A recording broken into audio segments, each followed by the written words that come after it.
जय माता दी। आप सभी को नवरात्रि के विसर्जन दिवस और पारण दिवस की ढेरों शुभकामनाएं। प्रिय दर्शकों, आज के इस वीडियो में हम बात करेंगे कि नवरात्रि के अंतिम दिन पर जब आप चौकी को उठाएंगे, कलश का विसर्जन करेंगे, चौकी का विसर्जन करेंगे, तो किस वस्तु का विसर्जन करना है, किस वस्तु का विसर्जन नहीं करना है, चौकी कब हटानी है, कब नहीं हटानी है, जो वस्तुएं आपने माता को अर्पित की उनका क्या करना है, कलश में जो आपने सामग्री डाली है, पंचरत्न है या सुपारी है, उन सब का क्या करना है, कलश का क्या करना है, विसर्जन की विधि क्या है, नियम क्या है, मंत्र क्या होंगे, और इस विसर्जन के साथ पारण के लिए मुहूर्त क्या रहेगा, शुभ मुहूर्त क्या रहेगा, और पारण से पहले या विसर्जन से पहले क्या आपको पूजा करनी चाहिए या नहीं करनी चाहिए, और अगर पूजा करनी है तो वह पूजा की विधि क्या होगी, किस प्रकार से हमें पूजन करना चाहिए और फिर कैसे विसर्जन करना चाहिए। ये संपूर्ण जानकारी आपको इस वीडियो के माध्यम से प्रदान की जाएगी। आपसे निवेदन है कि वीडियो यदि थोड़ा सा भी अच्छा लगे तो उसे कृपया एक बार लाइक अवश्य कर दीजिएगा। मातेश्वरी का आशीर्वाद प्राप्त करने के लिए अपने नवरात्रि अनुष्ठान की सफलता के लिए कमेंट बॉक्स में अवश्य लिखिएगा जय माता दी। माता के आशीर्वाद से आपका नवरात्रि व्रत पूजन सफल होगा और आपकी सभी मनोकामनाएं पूर्ण होंगी। आप देख रहे हैं देवभूमि ज्योतिष संस्थान का प्रतिष्ठित यूट्यूब चैनल देवभूमि धार्मिक।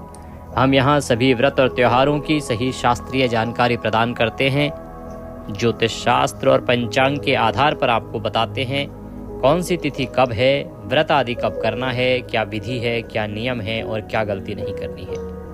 यदि आप सभी व्रत और त्योहारों के बारे में सही शास्त्रीय जानकारी पाते रहना चाहते हैं तो कृपया चैनल को सब्सक्राइब कीजिए और बेल आइकन को प्रेस कीजिए। जब आप सब्सक्राइब का बटन दबाएंगे तो वहाँ एक घंटी का निशान बना हुआ आएगा, उसको अवश्य दबाइएगा, तभी आपको हमारे सारे वीडियो प्राप्त होंगे, अन्यथा आपसे जानकारी छूट जाएगी। प्रिय दर्शकों, अब आप हमारे साथ व्हाट्सएप के माध्यम से भी जुड़ सकते हैं और व्हाट्सएप पर जुड़ने का लाभ ये होगा कि आपको सभी जानकारियाँ सीधे मोबाइल पर आती रहेंगी। वहाँ हम आपको रिमाइंडर भी देते हैं व्हाट्सएप के माध्यम से कि कल ये तिथि है, ये व्रत है, ये कार्य आज कर लीजिए, कल ये काम नहीं होंगे। इससे लाभ ये होता है कि सभी व्रत त्योहारों की आपको पहले से जानकारी होती रहती है और आप सभी व्रत त्योहारों को समय से सही प्रकार से कर पाते हैं।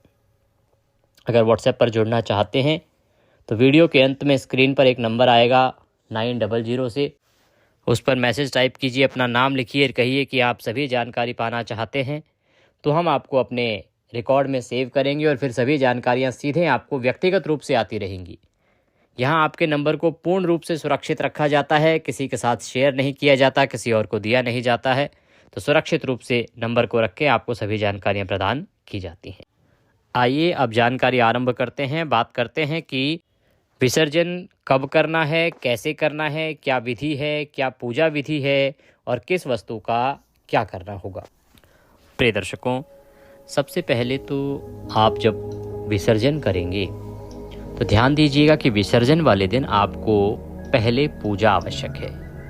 पहले आपको पूजा करनी है। पंचोपचार से पूजन विधि बताते हैं कि कैसे आपने पूजा करनी है, फिर आपको बताएंगे कि कैसे किस वस्तु को पहले उठाना है और उस वस्तु का क्या करना है, किन किन वस्तुओं का आपने जल विसर्जन करना है, भूमि विसर्जन करना है और किन किन को अपने पास रखना है। तो विसर्जन वाले दिन आपको स्नान आदि करके स्वच्छ वस्त्र धारण करके और जो आपका पूजा स्थल जहां आपने चौकी आदि लगाई है, जवारे बोए हैं, खिचड़ी बोई है या कलश स्थापित किया है, वहाँ पे आप आसन लगा के बैठ जाइए। जो पत्र पुष्प आपने अभी तक अर्पित किए हैं उनको वहाँ से हटाइए और आज अंतिम दिन पारण के दिन की एक सूक्ष्म पूजा होती है, वह अब हम आरंभ करते हैं। तो सबसे पहले तो जो लोटा है प्रतिदिन की पूजा का, तांबे का लोटा होगा एक, उसमें जो कल की पूजा का जल है इसको आप पीपल में दे दीजिए या किसी अन्य वृक्ष में दे दीजिए। लोटे को मांजिए, उसमें पहले थोड़ा गंगा जल भरिए, फिर शुद्ध जल भरिए। आसन लगा के बैठ जाइए, धूप और दीप लगाइए, अपने सीधे हाथ पर जल लीजिए, हाथ धो लीजिए, हस्तो प्रक्षालनम, हाथ धो के अब धूप और दीप को प्रज्वलित कीजिए शुभम करोति कल्याणम आरोग्यम धन संपदाम शत्रुर्बुद्धि विनाशाय दीप ज्योतिर्नमोस्तुते। इस प्रकार से आपने धूप और दीप को प्रज्वलित किया। धूप दीप प्रज्वलित करके मातेश्वरी का पूजन करेंगे। सबसे पहले आप जल के छींटे दीजिए। गणेश जी महाराज आपने स्थापित किए हैं। ओम गंगणपतये नमः स्नान निमित्तार्थाय जलम समर्पयामि। जल के छींटे दीजिए। पुष्प के माध्यम से गणेश जी को स्नान कराइए। कलश देवता को जल के छींटे दीजिए। ओम भूर्भुवः कलश देवताभ्यो नमः स्नान निमित्तार्थाय जलम समर्पयामि। ओम भूर्भुवः दुर्गा देव्ये नमः स्नान निमित्तार्थाय जलम समर्पयामि। सभी को जल के छींटे दिए। आपने स्नान कराया। स्नान कराने के बाद सबको तिलक लगाएंगे। ओम गजाननाय नमः तिलकम समर्पयामि। कलश देवताभ्यो नमः तिलकम समर्पयामि। दुर्गा देव्यो नमः गंधम समर्पयामि। अक्षतम समर्पयामि। अक्षत समर्पित करेंगे। अक्षतम पान्तु गजाननाय नमः अक्षतम पान्तु। कलश देवताभ्यो नमः अक्षतम समर्पयामि। दुर्गा देव्ये नमः अक्षतम समर्पयामि। सभी को पुष्प अर्पित कीजिए। थोड़े थोड़े पुष्प अर्पित कीजिएगा। गणेश जी महाराज को पुष्प अर्पित कीजिए। ओम भूर्भुवः गजाननाय नमः पुष्पम समर्पयामि हम। कलश देवताभ्यो नमः पुष्पम समर्पयामि हम। दुर्गा देव्ये नमः पुष्पम समर्पयामि। माल्यार्पणम कुरु। और माला है तो माला पहनाइएगा। पुष्प समर्पित कीजिए। धूपम अग्रापयामि दीपम दर्शयामि। सबको धूप दिखाइए और दीप दिखाइए। ओम भूर्भुवः गजाननाय नमः धूपम अग्रापयामि। ओम भूर्भुवः कलश देवताभ्यो नमः धूपम अग्रापयामि। ओम दुर्गा देव्ये नमः धूपम अग्रापयामि। धूप के बाद दीप दिखाइए। ओम भूर्भुवः गजाननाय नमः दीपम दर्शयामि। ओम भूर्भुवः कलश देवताभ्यो नमः दीपम दर्शयामि। ओम दुर्गा देव्ये नमः दीपम दर्शयामि। धूप दीप दिखाने के बाद नैवेद्यम समर्पयामि। नैवेद्य के रूप में फल, मिठाई, बताशा, मिश्री, जो भी आपके पास नैवेद्य के रूप में है वह अर्पित कीजिए। ओम भूर्भुवः गजाननाय नमः नैवेद्यम समर्पयामि। ओम भूर्भुवः कलश देवताभ्यो नमः नैवेद्यम समर्पयामि। ओम भूर्भुवः दुर्गा देव्ये नमः नैवेद्यम समर्पयामि। जलाचमनिं कुरु। जल के छींटे दीजिए। पहले गणेश जी महाराज को, फिर कलश देवता को और फिर मातेश्वरी को, और हाथ जोड़ के नमस्कार कीजिए। इस प्रकार से यह संक्षिप्त पंचोपचार पूजा आपने पारण से पहले अवश्य करनी है। पूजन करने के बाद माता की आरती कीजिएगा। आरती जो आप अभी तक करते आए थे। ओम जय अम्बे गौरी मैया जय श्यामा गौरी, इसी से कर सकते हैं, या दूसरी आप अम्बे जी की आरती कर रहे थे तो उससे कर सकते हैं। आरती करने के बाद शीतलीकरण कीजिए। माता को आरती दीजिए, देवताओं को आरती दीजिए और उसके बाद स्वयं आरती दीजिए। अब हम एक आवश्यक कार्य करेंगे जिसे हम मंत्र पुष्पांजलि कहते हैं और जिसे हम क्षमा प्रार्थना भी कहते हैं। अपने हाथ में पुष्प ले लीजिए और हाथ जोड़ के खड़े हो जाइए मातेश्वरी के सामने और मातेश्वरी से निवेदन कीजिए जैसे हम बोलते हैं वैसे। आवाहनम न जानामि विसर्जनम पूजम चैवम न जानामि क्षम्यताम परमेश्वरी। हे मातेश्वरी, न हम आपका आवाहन जानते हैं, न पूजन जानते हैं, न विसर्जन जानते हैं। हम तो अज्ञानी जीव हैं। जैसी बन पड़ी वैसी सेवा आपके श्री चरणों की हमने पिछले 9 दिनों में की है। मातेश्वरी, जैसी हमारी छोटी सी बुद्धि है, उसकी जो समझ है, उसके अनुसार हमने उत्तम करने का प्रयास किया है। हम आपके दर के भिखारी हैं, आपके बालक नादान हैं मातेश्वरी, और आप दया सिंधु हैं। तो हम पर दया करें, हमारी जाने अनजाने की सभी गलतियों को क्षमा करें।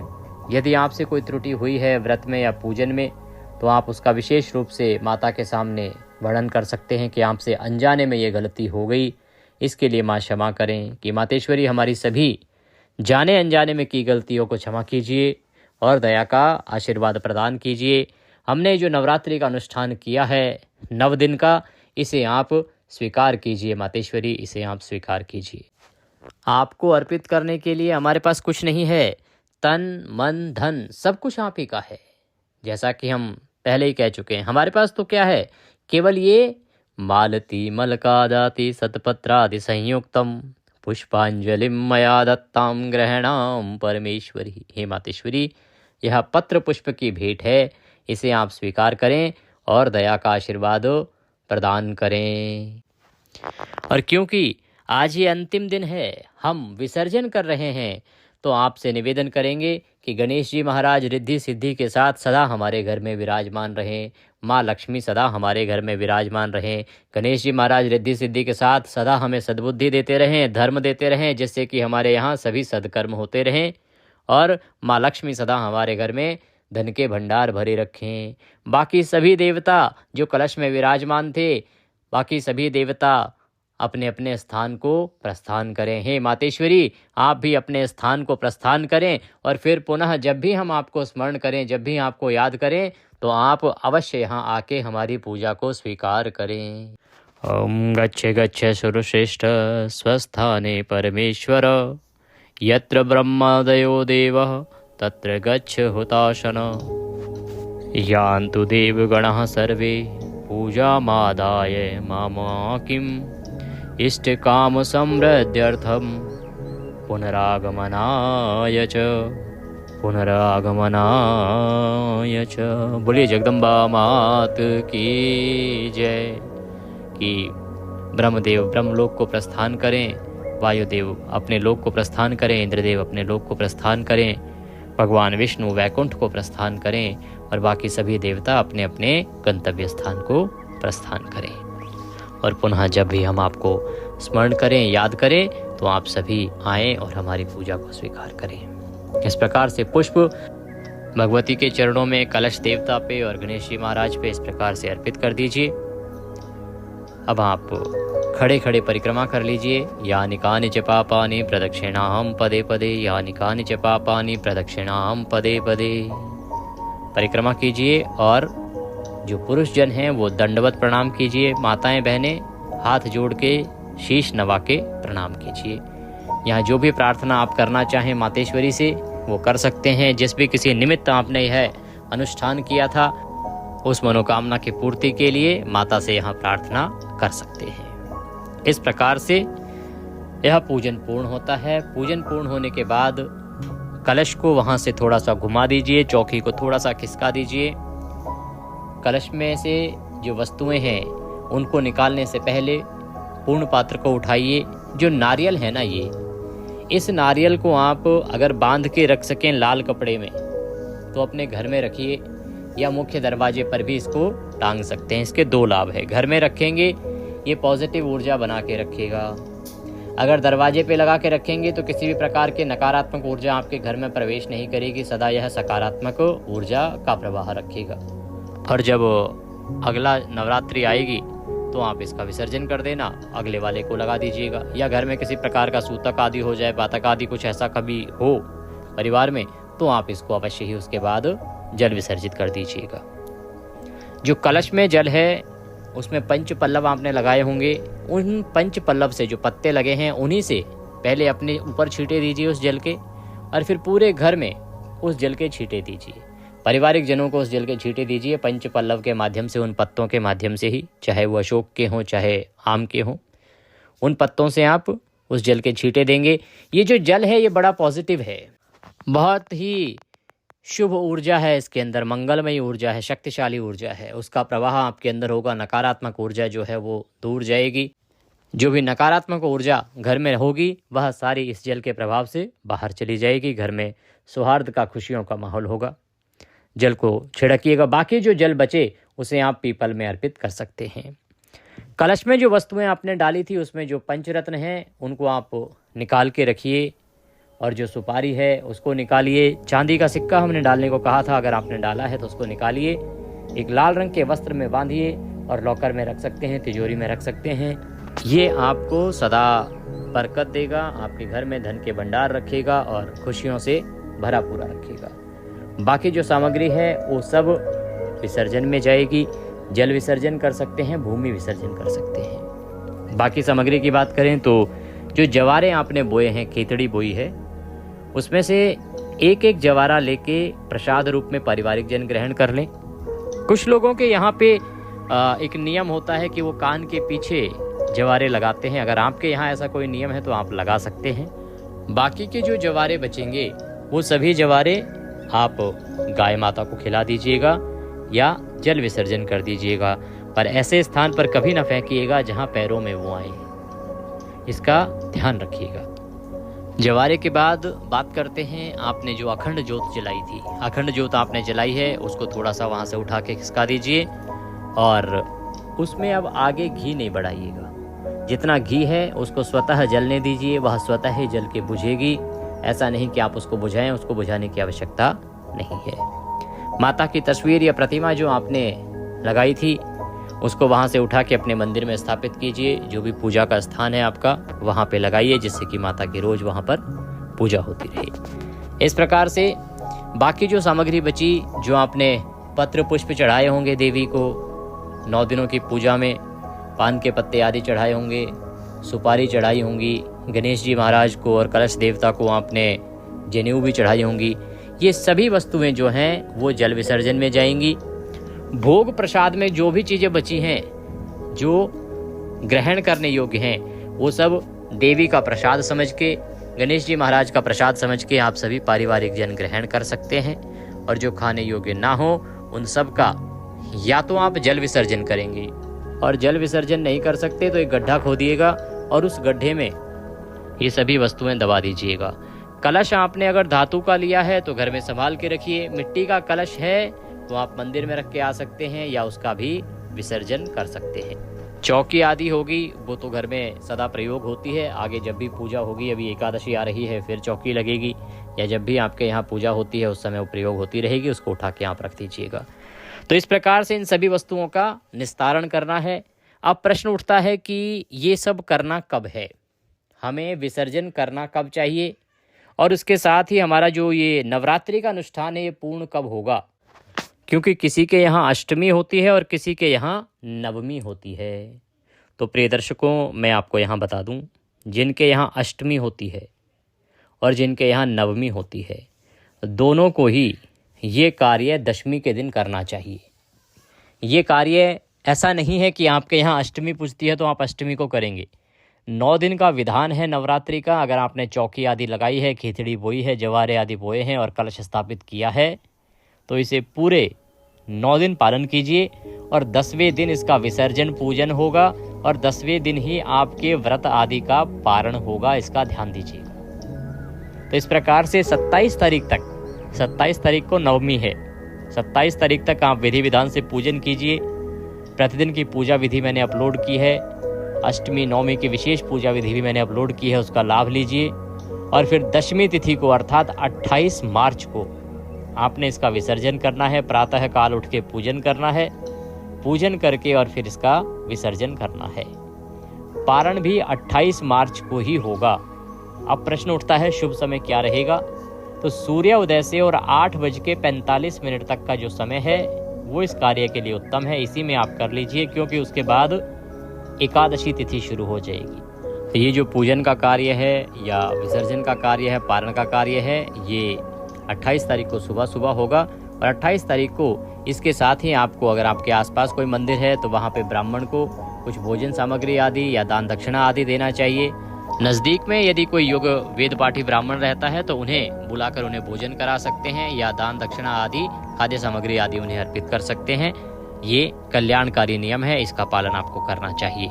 इस प्रकार से आप अपने नवरात्रि को पूर्ण करेंगे, अपने अनुष्ठान को पूर्ण करेंगे। अगर हमारे निमित्त दक्षिणा आदि कुछ भी अर्पित करना चाहते हैं तो आपकी स्क्रीन पर नंबर आ रहा होगा 900 से, उस पर भेज सकते हैं, या जो साथ में QR कोड दिया है उसको स्कैन करके भी भेज सकते हैं। QR कोड को स्कैन करके भेजेंगे तो अधिक उत्तम रहेगा, क्योंकि उसमें बड़ी आसानी से स्कैन होके और दक्षिणा हम तक पहुंच जाती है। नंबर में कई बार चीज़ें अटक भी जाती हैं, तो स्कैन करके भेजना अधिक उत्तम है। अगर व्हाट्सएप पर नहीं जुड़े हैं तो जो नंबर आ रहा है उसी पर व्हाट्सएप मैसेज करके आप हमारे साथ व्हाट्सएप पर भी जुड़ सकते हैं। चैनल पर नए हैं तो सब्सक्राइब करते जाइएगा। वीडियो को जितना हो सके शेयर कीजिए, क्योंकि अच्छी और सही जानकारी की आवश्यकता सभी को है। जय माता दी।